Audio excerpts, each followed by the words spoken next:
don't wish it was easier, wish you were better. I don't think, like, as you grow, it's not that you have less on your plate. It's just you get better at eating it. If you don't believe in yourself, then sometimes those challenges that come, it's like, oh my gosh, this is going to kill me, or this is going to get me down or whatever. And it's like you start focusing on what you have to do. And for me, my belief has really shifted just looking at my life, how many times I've won. Like, I've always come out on top regardless of what I was going through. And so it was like a moment of, well, why do I need to ever worry? Because I've always gotten here. God's always had my back. He's always provided. He's always gotten me through whatever I thought I was going through. And it's like, I think your challenges, they get bigger and bigger. I remember one of my first mentors, he said, your problems never go away, the numbers just change. What's up, guys? This is episode 9 of the Seed Time and Harvest podcast. We hope to inspire you guys to stop focusing on the outcome and focus on the process, because that's what gets you the results you're looking for. And we're continuing episode 8, Believe in Order to Be, because I think this is just like a huge topic, dude. It's like, if you don't believe in yourself, who else is going to believe in you? I heard Deion Sanders say that. And it's like, how do you expect someone else to believe in you if you don't believe in you? It's impossible. You know, I've been thinking a lot about the storms of life and how storms aren't designed to kill you. They're designed to make you stronger.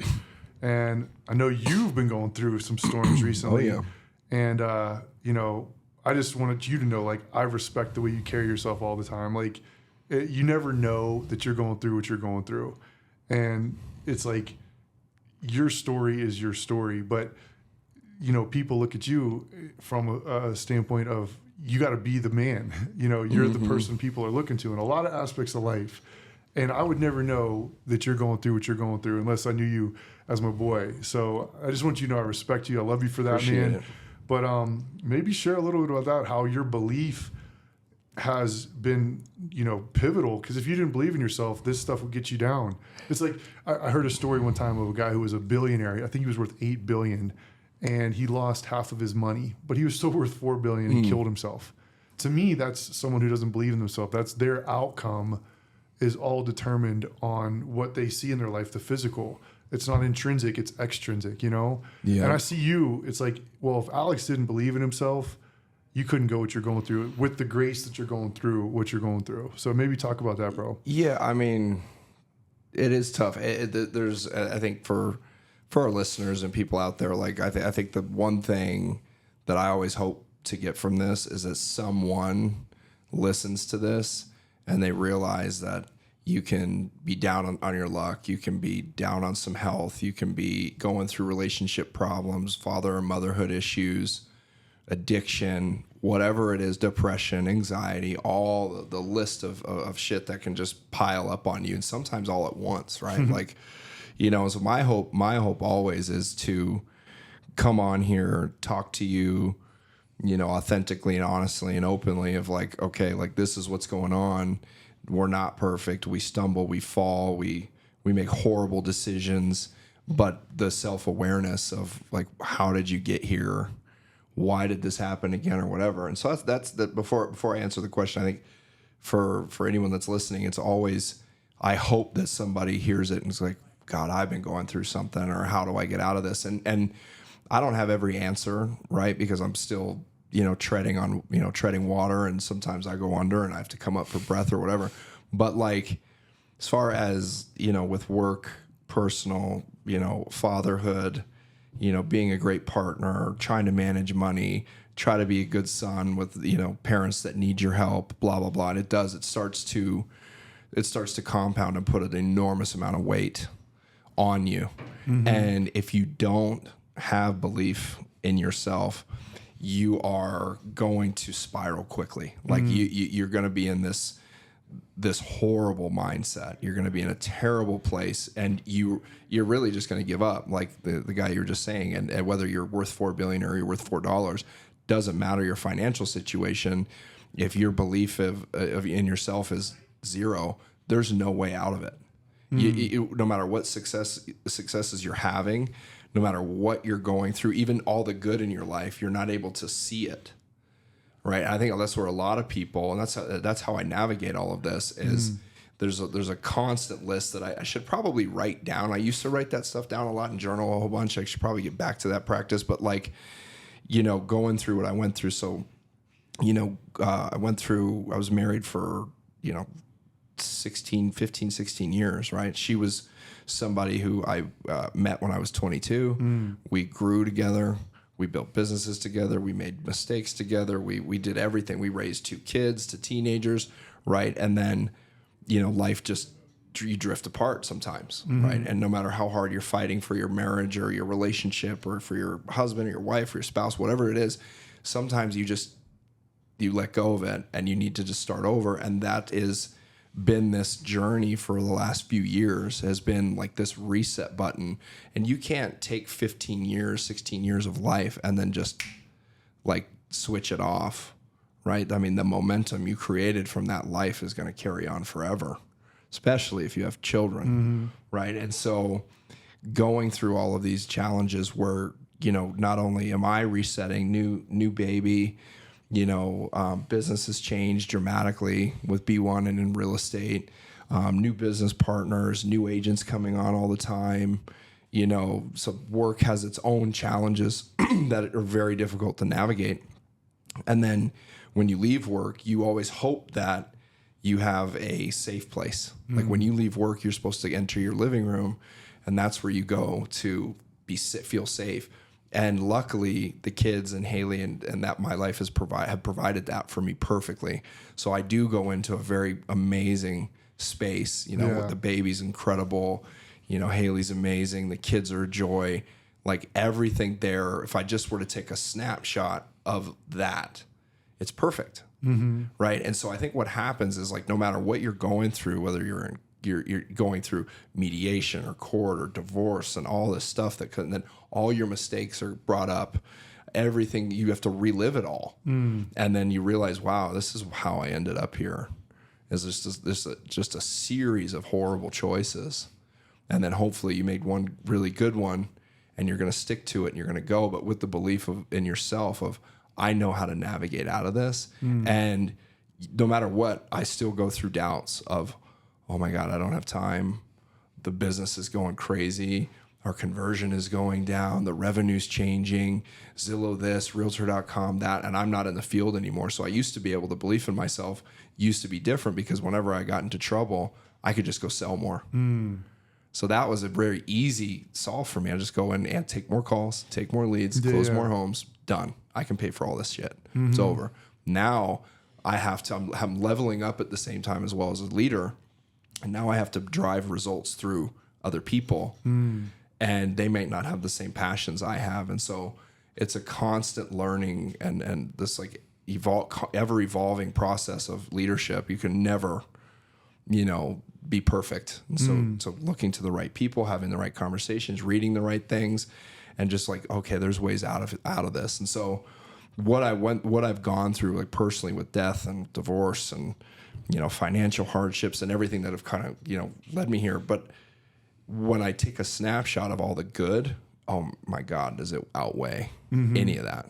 Yeah. Doesn't matter what you're going through financially, what you're going through personally, what you're going through at work and all these things. When you really look at what you have, you wake up the wealthiest person in the world. Not everyone has that luxury. So I feel bad for the folks that do wake up alone and do wake up. And that's probably the harder mindset to be in because I'm surrounded by so much love that it's easier for me to go, okay, I'm just gonna put all my joy today into Mulan. I'm gonna put all my joy into Jet today. I'm gonna put all my joy into Haley today. I'm gonna put all my joy into Elle. And I have like all this love I can share. So it's but the belief is definitely, even for me, has dwindled multiple times where how am I going to get out of this? You start doing the math and you're like, it's impossible. But once you accept it, that you just need to keep going. And I think that is a theme on every damn podcast you see. You and I watch all the Ed Miletts and the, Rogans and everyone that goes on and talks a big game. But I think the one thing that rings true is just don't quit. Don't quit. If you quit, that's the real. Yeah. I mean, you can't come back from that. You cannot come back. If you end up quitting, you'll just never ever recover. You can't recover. But if you can keep going and you have that endurance, you'll survive. And so it's tough. I mean, and I'm sure, God, I mean, even for you, I mean, it's like new baby, 3 kids, right? Even before we started rolling today, it's like, I think there's probably some parents that would listen that would appreciate that. So like brand new baby, right? You have another little girl and your son. How old does he turn on Saturday tomorrow? He turned 3 today. Turned 3 today. Yeah. Dude, they're so close. Like you're dealing with just the mosh pit of fatherhood, right? And so is she with motherhood. So like, how are you just starting with that, just like family dynamic? Like, how are you even navigating all that? Because I was stressing out when you were talking about it. Well, it's like I have it on my desk. Don't wish it was easier. Wish you were better. I don't think you're like, as you grow, it's not that you have less on your plate. It's just you get better at eating it, right? And so it's like, if you don't believe in yourself, then sometimes those challenges that come, it's like, oh my gosh, this is going to kill me, or this is going to get me down, or whatever. And it's like you start focusing on what you have to do. And for me, my belief has really shifted just looking at my life, how many times I've won. Like, I've always come out on top, regardless of what I was going through. And so it was like a moment of, well, why do I need to ever worry? Because I've always gotten here. God's always had my back. He's always provided. He's always gotten me through whatever I thought I was going through. And it's like, I think your challenges, they get bigger and bigger. I remember one of my first mentors, he said, your problems never go away. The numbers just change. Yep, that's it. He's like, problems are I used forever. to have a $10,000 problem. Now I have $1 million problem. He's like, it feels exactly the same. Identical. But it's like, you've changed. You've grown. Seed time and harvest. You've gotten better through that. And so that's really what has gotten me through it. It's like, don't wish it was easier. Wish you were better. It's like, okay. I heard someone say once, it's like, if you see the size of a problem that gets a man down, you see the size of that man. So if it's a small problem that gets you down, if $50 got you in I gotta change something. So that's kind of the way I see it now. So I look at problems not as it's an opportunity for growth. It's not something that's meant to get me down. It's like, no, this is meant to grow me. And if I want to grow, I need bigger problems. It's like looking at, I got to pay a big old tax bill this year. Me too. And I'm grateful for that because obviously I've earned more. So it's like, well, yeah, this is a problem to have, but I could go back to what I was doing before, being stressed out about, oh man, I got to spend $100 on groceries. Will that go through? Yeah. $40 on gas. I'm only going to put 25 in. Like, I've lived that for a lot of years, man. Yeah. And so don't wish it were easier. Wish you were better. I really feel like that's one of the things in my life that's gotten me through a lot. God, I mean, and it's and what's crazy too is like all of the problems we have are self-inflicted, right? Like if you have credit card debt, you spent the money on the credit card. If you're stressed and tired with your kids, like you chose to have children. Yeah. If you're stressed about work, like you got into this career. If you're stressed about your health, you were eating bad. Like if that's the self-ownership. Yeah. And I think that's what's hard for me and for anyone is it's always on you. Right? Like we all have the power to be the righteous, godlike creatures. Yeah. Like everyone is, and we've talked about this, like everyone has a superpower for sure that you need to tap into, but it is so hard to really take ownership of I'm in this situation because I decided to do this. I feel like shit this morning because I drank all night last night. I shouldn't have spent that money on this, or I shouldn't have gone to Sportsman and bought a new AR. I should have just paid off that credit card. Like you, it's just a series of choices over and over and over. And it is like rewiring neural pathways, because if you're just constantly spending money on the things that you want versus spending money on the things that you need to just get ahead, that those little disciplines where if you were to go back when, you're growing your career and back, when I was growing mine, and you start making real money and you just like would pay what you needed to pay, or you would go, ooh, but I can also afford this new suit, or I can afford this luxury. But really that discipline of like, no, I'm going to pay these debts first. And that has been something I think, even as, I'll be 40 in October, and I'm telling you right now, I saw my 40 a little differently than it's coming. Right. But there's still just so many amazing things going on that you can't get tied up in what if oh man, I shouldn't have. You get caught up in that spider web of I wish I could have, or that hindsight mentality of like, man, if I would have then I wouldn't be here. Well, too bad. You did it. You're here now. Go forward. You cannot dwell on that shit. Yeah. You're just going to be, you'll never get out of it, you know? So my mom was in town this past weekend, and she said something. My dad owns his own business as well. And so I've seen that life. He's an entrepreneur. Yeah, he's a golf course architect. And you ever seen the 4 quadrants, Richard Kiyosaki of business I've heard ownership? of it. So it's I remember, I might get it wrong, but it's employee, it's business owner, so self-employed. It's big business owner, so someone like a Starbucks franchise, Richard Schultz, or there's investors. And those are the 4 types of people. 95% of people are in the employee side, where only 5% are in the self-employed. But the caveat of that is you can be self-employed, but you can also own a job. That's what most businesses are. Yeah. And I've seen my dad do that, and he owns a job. Like, he only gets paid when he works. He hasn't had his money work for him, So that's one thing that I aspire to is like, full transparency. I was mad at my dad for a lot of years. Like, you didn't tell me to invest. You didn't do this and that. Yeah. But I've shifted recently where it's like what he was given, he's gone leaps and bounds beyond what he was given from his parents. So he's done the best that he can do. And I'm grateful for that. And now it's my job to take what he showed me to go off and show what I love, do what I love, and then follow my dreams. All that stuff that he did, I was able to do. But now my son, I'm supposed to take it further where he's going to see where he can take it even further than I have. And it's like, that's to me, like when you were talking, healthy things grow, right? Yeah. You look at nature. If a plant's not growing, it's dying. Either it's producing fruit and flowers, or it's literally dying. And I think that's a huge metaphor for us too. If we're not growing, we're dying. That's right. So you have to keep pushing the envelope because growth equals happiness, right? I've never been happy in a situation where I was just like status quo. No. Maybe I'm wired different. No. I remember saying to one of my buddies in high school, I was like, you know what? I wish I could be that guy who was a 9-to-5er and would go to happy hour every Thursday. I've never been wired that way. And I'll never go back. Yeah. I've seen it. I'll never go back. Yeah. I mean, and that's where I put myself in a place of, growth all the time. But I also would try to outgrow. I'll go to where the I was military at 40 years old before I go back to that. Same, dude. I could just never see that, And I think that's what inspires us. Like, we want to help people who are on this journey. It's like reaching back and helping a younger version of yourself. That's really what I want to do, is help someone. Maybe they can fast forward that process or learn a lesson or get a little nugget that helps them propel it forward. I don't think you can really fast forward it.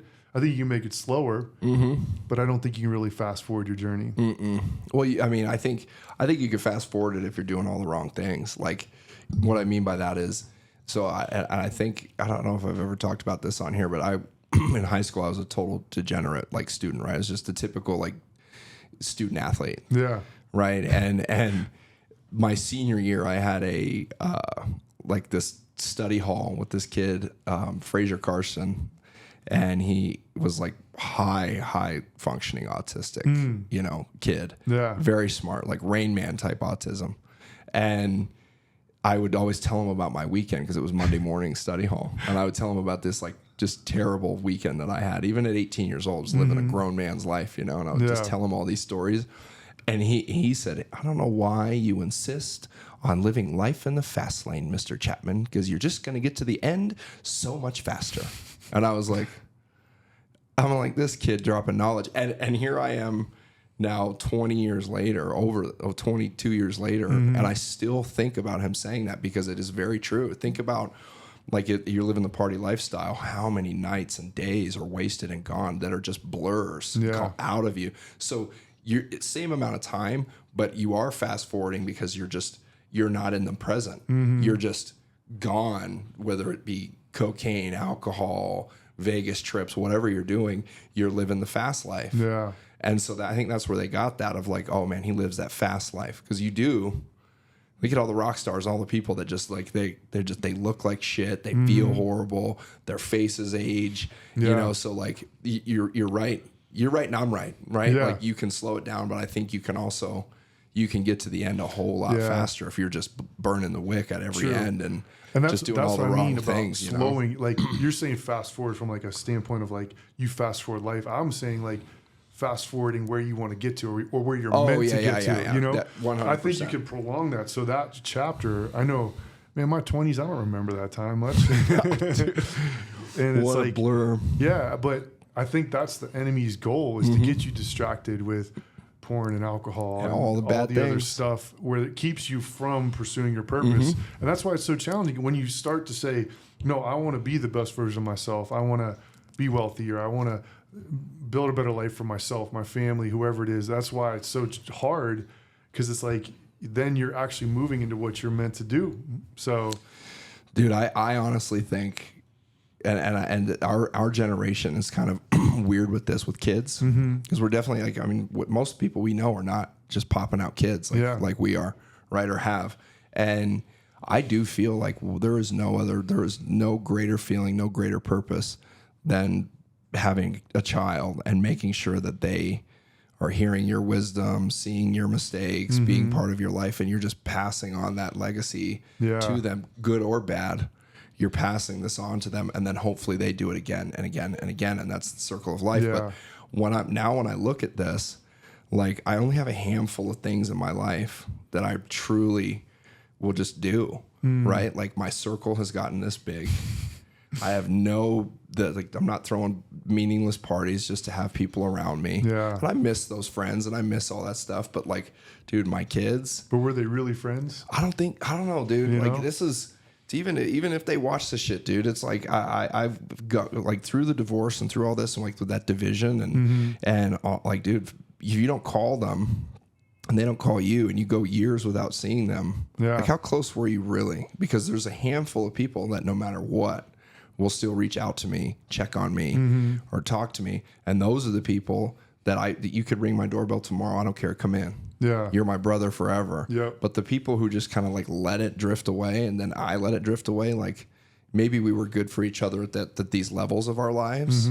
We enjoyed some time, some laughs or whatever, some girls or whatever, and then it's gone.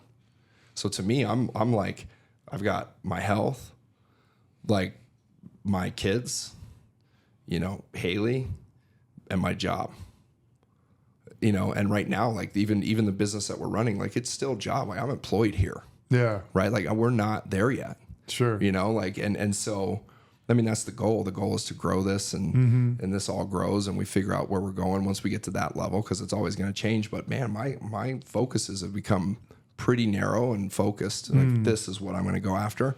And I feel like that's also probably not even like a maybe. It is the reason why I'm able to navigate all this bullshit, because I'm just, no matter what is trying to breach this armor that I've built, they can't, because I'm still good with Mulan. I'm still good with Jet. Haley and I are great. The baby's healthy. She's beautiful. She's this. I talk to my mom. I talk to my dad. My little brother's good.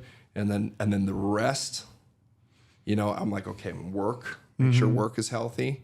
The rest of it, dude, I just block it out. I don't care if it's a creditor. I don't care if it's the IRS. Like, you're not important right now. Hold on. Are you good? Are you good? Are you good? Am I good? Okay, now I'll deal with that. Yeah. That's probably the only reason why I've been able to navigate this, is I've narrowed my focus down to just a handful of little conversations every day. You know, and this has been fantastic. Like the B1 real estate journey has just been incredible. Yeah. You know, and I definitely look, you know, I look to the right or to the left of me with other people doing business, and this person got to 500 agents by this, and this person sold their company 10x did it, and I have to block that out too, because once you start looking to the left and right to see where the race is, like, dude, you're not winning. Yeah. There's so many people crushing it, and so you just have to just stay your path and be around the people that you just trust. Yeah, you know what I dude. mean? It's the biggest to me. Like if I'm around you, if I'm around Mikey, handful of people, I'm good. Yeah. Everything else, dude, you know, I can't deal with it. You're not coming in here. You're not messing up. You're not messing my head up. Totally. I've worked too hard to get to this space for someone's bullshit to come in and make you feel like you owe them, or you. Like, dude, I can't listen to your problems for 2 hours. Yeah. I got my own shit going on. You know what I mean? Oh, man. I mean, dude, like, being 40 as well, it's a weird thing to even say. Like, I feel like I'm 25. It's crazy, you know?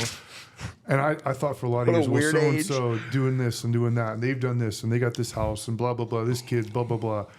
It's like trusting that you're right on time. Mm-hmm. Like, I'm going through what I'm meant to go through because I know this is going to teach me something. That ties into the belief piece as well. It's like, I'm believing that I'm right on time.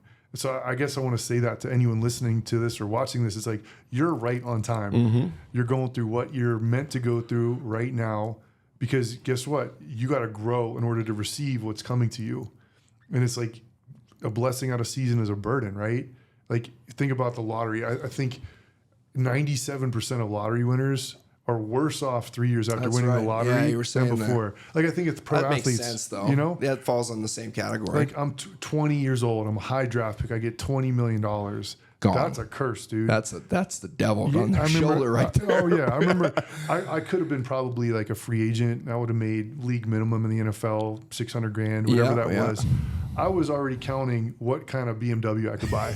Like a 7 Series. I'd spend $250 on that and blah, blah, blah. And dude, it was so still stupid, do that shit, you know? even with small chunks of money. I'm like, I'm doing this and this. I still do it. It's just wired in me. Yeah. But I mean, that's also a flow too. Like, you think about plants, like they take in nutrients and then they give off, you know, oxygen through photosynthesis and all that stuff.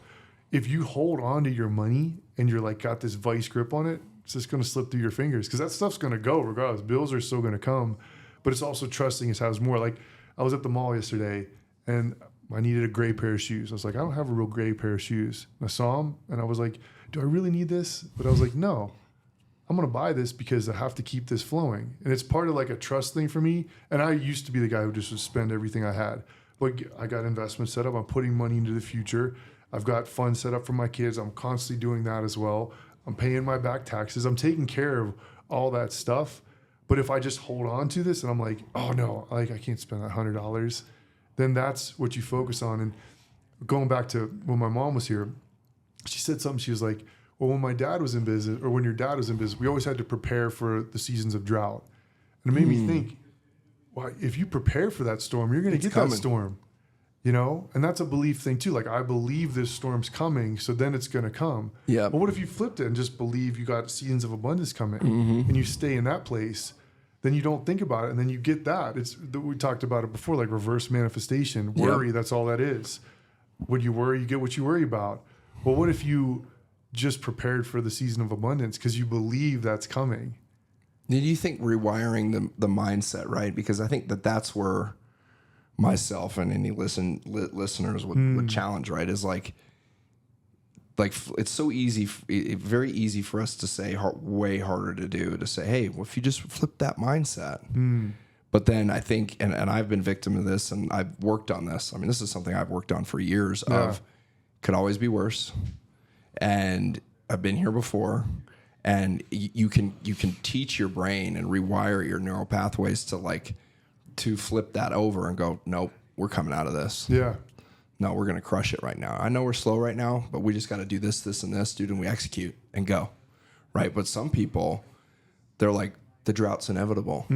Why? Because I didn't prepare. I didn't do this. I didn't do that. Yeah. So back to taking ownership. Like, if you're not taking ownership, that I think is the first step of fighting any drought, any storm that's coming, is own. So this place next year, I'm not going to be thinking the same way I am at this drought. Right? I'm going to prepare on these months, and I'm going to do these things so that when the drought typically comes, I'm already ahead of it. And that's where I had to, like, you know, because I mean, real estate has its season, and we were just talking shit. November's right around the corner. November, December, January, February. There's no avoiding that weird holiday time and New Year and Christmas and all this. But like, I've had some of my biggest months then because I switched my mentality into, this isn't going to happen to me. Yeah. I'm taking every call. I'm taking every showing. You want to go on Christmas Eve? Let's go. You know, and so for anyone listening, like, you just have to basically challenge the dark side and say, just like, you're not going to win. Yeah. You have to throw your gloves on and fight yourself. You're just fighting yourself in your mind all the time. For sure. You're not going to get me this time. You're not going to get me this time. And continuously count your blessings. That is like, thank you. Yeah. Gratitude. Thank you for this. Thank you for that. Thank you for this. Well, All the time. To me, that's the key. Count your blessings, 100%. Because I remember, oh my gosh, bro, so many times where I was like, I'm never getting back to being this broke, and I'm never doing it. But that's what you're focusing on. Yep. But when you shift into like, what do I have? It doesn't change overnight. Nope. It doesn't like you practice gratitude one morning. It doesn't mean $1 million check is dropping into your bank account. But like that starts to shift your focus to what it is. And I can only speak for myself. That's really what shifted me, was like, oh my gosh, I got a roof over my head. I have an amazing wife. I've got an amazing son, amazing daughter. You know, I don't love this home we're in. It's too small, but I know something better is coming because I believe that's coming, you know? And that's, for me, it's like the battle I have every day. And I believe you can ultimately win that battle, where you do this enough, you get to a place where that just becomes your normal self-talk. Right. Where you kill that old, I'm not good enough. You got I to can't cut do the this. head off that snake. Yep. Right. And, Yeah. and it starts with just small daily disciplines, whether it be, I'm not going to drink, I'm not going to do this, I'm not going to do that. And you have to tackle these little things one at a time. Yep. And then that's the growth. Yeah. Right. And it's been kind of odd because some people very, very close to me, going into this week and some stuff are like, like, oh man, I'm so proud of the man you've become. But then you think, oh man, because there's still like that thought of like the man I have become, which means that, man, I wasn't that person. That person is looking at me, even though they're proud of where I am right now. There's this image of me in their head that I wasn't always this person. I've changed. And so even when you receive compliments and, man, you should be proud of all the leaps and bounds and all this adversity you've overcome and challenges, dude, to watch you fight through all this and smile on your face. And you're like, man, imagine if you were the guy of old, you wouldn't have made it through this. And I'm like, and you still kind of like feel bad because you were once this person. And so it's like, not that I was ever this like bad guy, but dude, I would definitely go down the road of vices. We've talked about it too, like whether it be partying, staying up all night, doing things that just, you shouldn't be doing. Yeah. And just to numb your wits, just to completely black out of everything that you're doing. And then you'd still wake up to that shit reality. And that's why addiction creates so much depression, is because in that moment, that 4 to 8 to 12 hours that you're just zonked out of your mind or geeked out or whatever you are, you're good because you're around a bunch of other degenerates that are allowing you to do this, or you're doing it alone, which is even worse. And then you come out of it and you start to sober up and you're like, nothing, my bills didn't go away. My problems with my wife didn't go away. My business stuff is still shit. Like, and you go, and that's where the addiction and drugs and alcohol and everything and sex and porn and everything it ruins you because you come out of these dopamine releases depressed because it was just firing at, you never dealt with the problem 100 million times more than it should. You didn't deal with any of your problems. You talked about them maybe a lot faster than you normally would. And you seemed like you were good. And then you come out of it and you're just like, oh my God. And that's what creates an addict, because the only way to feel like you felt yesterday is to do more, drink again, do blow again, whatever it was. And the next thing you know, 6 months later, you're a drug addict or you're an alcoholic or whatever, or you're a sex addict or whatever. Starts small too. Yeah. So whatever it is that you're doing, whether it's an addiction or positivity, it will compound. Yeah. And one it works the same negatively and positively. Yes. Yep. One will send you to the mountaintop in the best way possible. The other way will send you on the mountaintop to be like, I'm going to push you off and you're done. And so I've seen, what's crazy is I've been at both of them. Yeah. I've climbed both Everest with degenerate lifestyle and been up there and fallen off, gone all the way to the bottom. And I've been a millionaire up there and been kicked off and gone all the way to the bottom. So I choose the righteous path forever. Yeah. I'll never look over there now. And even times when I slip in my mind and get weak and think, I'm just going to have some drinks tonight because I'm depressed. And the minute you do it, like, you either know if this is going to be your thing again, or if you're like, oh my God, it's like cheating or lying or something. With like, I don't know if you've ever like cheated on your person when you were younger or whatever, but like cheating was like this weird high you know, where you knew you weren't supposed to be doing it. You knew that not most people could, but if you're good looking, you had some jokes, you could actually pull that shit off. But then as soon as it was done, as soon as the gunk was off the brain, Yeah. it's the same exact feeling of any other addiction, negative addiction you have, Yeah. of just emptiness. You're just going, oh my God. And you got to reset just like you would with any drug. Like, all right, I relapsed. I'm going to go and be, you know, a one woman man and then you make it 3, 4, 5, 6 months and you think you're doing good. You fall off again because the devil dangles another one in front of you and you take it.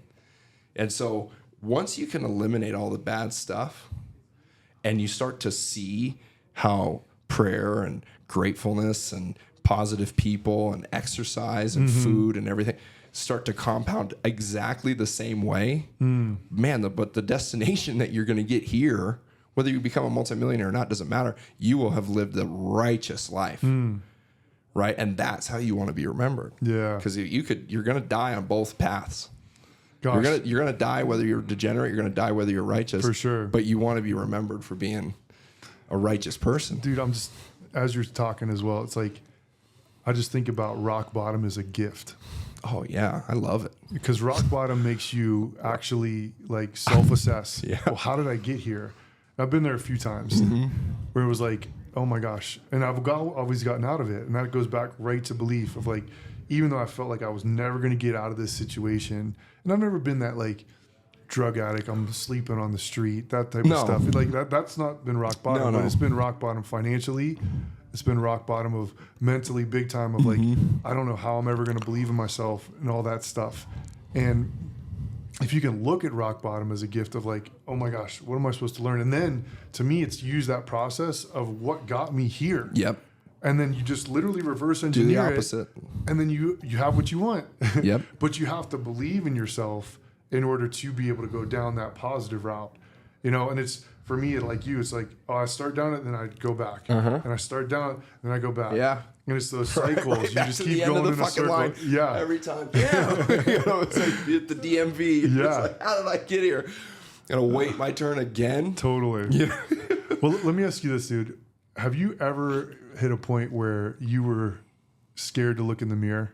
Or you didn't like looking in the mirror? Yeah. Yeah. Oh, yeah, dude. What? Yeah. I mean, I more times than I can count. Yeah. More times than I can count, dude. And that was through, you know, a whole lot of, and we can get into that. And I think that'd be a good segue into the next next episode. But I think, you know, because I can go on that for, I mean, that's a place where I was for a very long time, and no one knew I was there. Yeah. So I was like doing it privately. I was more, because I always had a business. I always had people that depended on me. So I was somehow able to fight off all of the demons privately. And so everyone always was, I was that guy that if I ended up committing suicide, people would be like, I just saw him yesterday. He was cracking jokes. Like I was that guy where behind the curtain, chronic depression, chronic doubt, just miserable, sad, you know, and hated what I saw in the mirror. But then I would walk out of the bathroom and be like, put the mask back on and be like, what's up, everybody? Yeah. And that's, I mean, that is a very, very dangerous, but because I wasn't owning it. Yeah. So I went through that, dude, for, off and on for probably, if I were to add up the years of that, probably a decade in my life. Wow. Where I just faked it. And that's exhausting. There's so much to get through in 30 minutes. Hey, we got some more time. Well, let's wrap this one here. This is episode 9. Believe in order to be. Yes. Seed time and harvest. We'll be back with this one. Cheers. Peace.